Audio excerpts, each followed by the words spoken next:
Alors, nous sommes de retour dans la deuxième partie.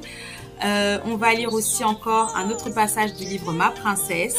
Puis, nous entamerons sans plus tarder les lectures de la Bible et nous en sommes au jour 65. Alors, ma princesse, crois là où tu as été plantée. Je sais que tu te demandes parfois si ta vie a une réelle valeur, mais je t'assure que je peux t'utiliser pour toucher ceux qui t'entourent. Comme j'ai utilisé Paul en prison, je t'utiliserai peu importe où tu seras et peu importe les circonstances dans lesquelles tu seras. Laisse-moi t'abreuver à ma sainte parole et tu commenceras à fleurir, peu importe où tu te seras installé. Amen. Viens vers moi dans la prière et laisse-moi t'habiliter par mon esprit. Même si tu ne peux me voir maintenant, même si tu ne peux voir maintenant les fruits de ton dur travail, je te promets qu'un jour, d'autres regarderont les moments où tu étais dans leur vie et se souviendront de tes actes de gentillesse, tes paroles de sagesse et ton amour pour eux. Alors pour l'instant, ma valeureuse princesse, laisse-moi t'aider à fleurir dans un monde qui est à la recherche du sens de la vie. Je t'aime, ton roi et le jardinier de ta vie. Romains 8, verset 28, nous savons du reste que toute chose concourt au bien de ceux qui aiment Dieu, de ceux qui sont appelés selon son dessein. Amen. Que vraiment, en tout cas, n'hésitez pas à réécouter, à regarder de nouveau les vidéos pour savoir ce qui a été dit, parce que le Seigneur nous parle tantôt d'une manière, tantôt d'une autre. Même moi, je les regarde. Il y a des fois, je me dis, ah oui, c'est vrai, Seigneur, on avait dit ça, etc. Et ce sont des choses qui nous bénissent réellement. Alors, c'est parti. Le jour 65, je vous remontre les images. Voilà, hop. Et là.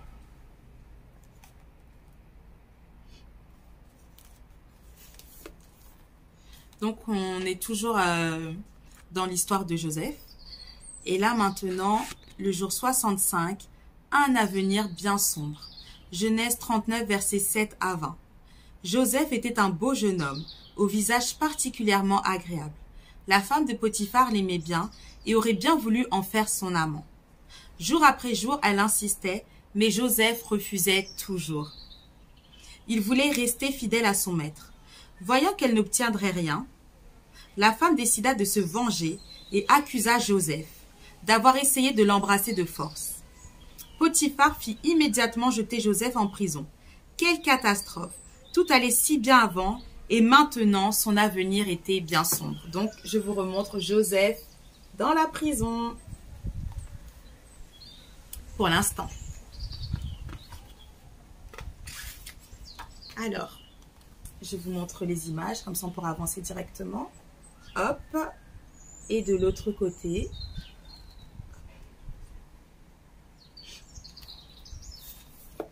Le boulanger du roi, jour 66, Genèse 40, versets 1 à 23. En prison, Joseph se mit au service des autres prisonniers et Dieu le bénit. Le chef de la prison lui faisait confiance et Joseph devint son assistant. Un jour, un événement inouï se produisit. Le roi avait fait emprisonner son chef boulanger et son chef sommelier. Celui ou son échanson qui était en charge des boissons du roi. Le chef boulanger fit un rêve. Le lendemain, il le raconta à Joseph. J'avais fait 3 belles miches de pain pour le roi. Mais rapidement, des oiseaux vinrent picorer les miches et il n'en resta plus rien. Qu'est-ce que cela peut bien vouloir dire? C'est la suite. Le sommelier du roi. Genèse 40, versets 1 à 23. Le sommelier dit, j'ai aussi fait un rêve. J'ai pris 3 belles grappes de raisin. J'en ai fait du vin et le roi en buvait. Qu'est-ce que cela peut bien vouloir dire? Dieu donna à Joseph l'explication de ses rêves. Il dit au sommelier, ne crains pas, dans 3 jours tu sortiras de prison et tu reprendras ton service auprès de ton maître. Il dit aussi au boulanger, je suis désolé, le roi ne te pardonnera pas et dans 3 jours il te fera tuer. Les choses se passèrent comme annoncé. Au moment où le sommelier quitta la prison, Joseph lui dit, je n'ai rien fait de mal, demande pour moi la faveur du roi. On avance, aujourd'hui on avance vite. Le rêve de Pharaon. Genèse 41, versets 1 à 8. Mais à peine libéré, le sommelier oublia totalement la promesse faite à Joseph. Joseph resta encore 2 longues années en prison, jusqu'au jour où Pharaon, le roi d'Égypte, fit à son tour un rêve. Il vit 7 vaches, grasses et belles, qui paissaient le long du Nil, puis 7 autres vaches, maigres, décharnées, arrivèrent. Elles mangèrent les 7 vaches grasses. Il rêva aussi que 7 beaux épis de blé étaient mangés par 7 épis desséchés. Pharaon demande à ses conseillers, « Qu'est-ce que cela peut bien vouloir dire ?» Mais ils eurent beau réfléchir, se gratter la tête, personne ne put donner d'explication satisfaisante. C'est alors que subitement le chef sommelier se souvint de Joseph. Il dit à Pharaon, « Il y a 2 ans, j'ai rencontré en prison un jeune homme qui se disait innocent. Il a le don d'expliquer les rêves. Peut-être, ô Pharaon, pourrais-tu lui ordonner de venir ?» Je vous remontre un petit peu. Voilà, là c'est Pharaon avec son rêve. On avance, il nous reste 4 minutes environ. On peut avancer toujours. Là, cette fois-ci, je lis avant. Alors, Joseph devant Pharaon. Genèse 41, versets 14 à 36. Cela faisait maintenant de longues années que Joseph était en prison. Il n'espérait plus être libéré. Mais brusquement, on vint le chercher. On le lava, le rasa, on lui mit des vêtements propres de façon à le rendre présentable. Le voilà debout devant Pharaon. Pharaon lui dit, « J'ai fait un rêve étrange. On m'a dit que tu avais le don d'expliquer les rêves.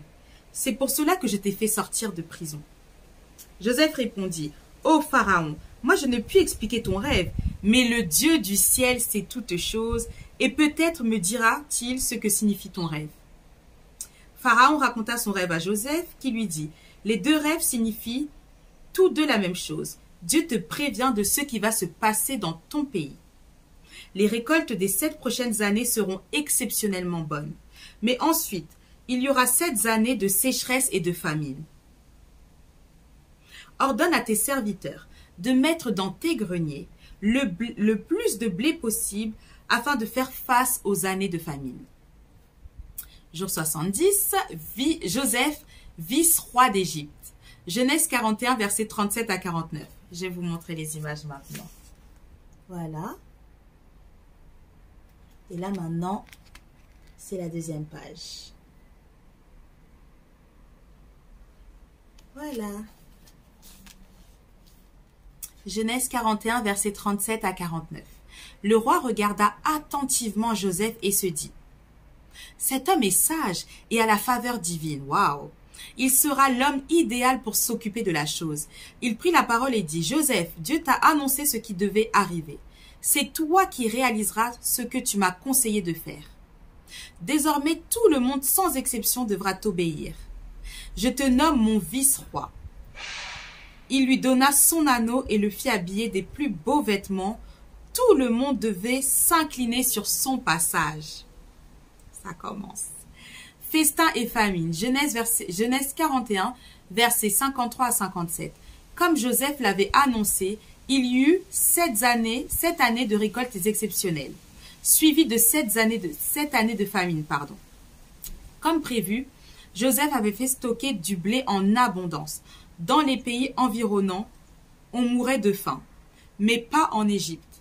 Joseph fit ouvrir les greniers et organisa les distributions de blé au peuple. Ainsi, chaque habitant du pays avait de quoi manger. Donc, on va s'arrêter là aujourd'hui. Je vous remontre rapidement les images. Là, c'est Joseph, voilà. Et lorsque Joseph était devant Pharaon. Ce qu'il faut savoir, c'est que même si là, on parle de l'histoire de Joseph, ne vous étonnez pas si votre vie ou la vie des personnes qui vous entourent ressemble à celle de Joseph ou à celle du roi David. Pourquoi? Parce que la Bible, elle est indémodable et indémodée. C'est la parole de Dieu. Et la parole de Dieu ne change pas et notre Dieu ne change pas. Ça veut dire en fait que dans la Bible, on peut retrouver notre histoire. Mais surtout, on voit de quelle manière les enfants de Dieu se démarquent toujours. De quelle manière Dieu change le mal en bien. Le mal que le diable avait prévu pour nous en utilisant des personnes.